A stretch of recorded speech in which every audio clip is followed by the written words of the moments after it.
মাদ্দে তবাঈ জবরের বাম পাশে খালি আলিফ মাদের হরফ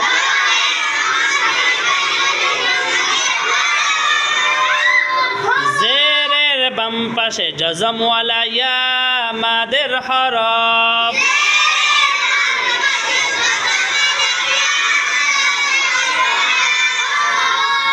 পেশের বাম পাশে জজমওয়ালা ওয়াও মাদের হরফ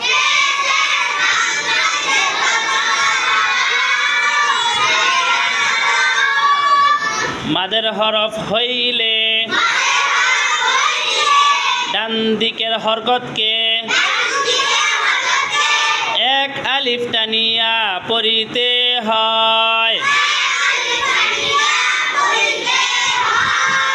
যেমন বা বি বু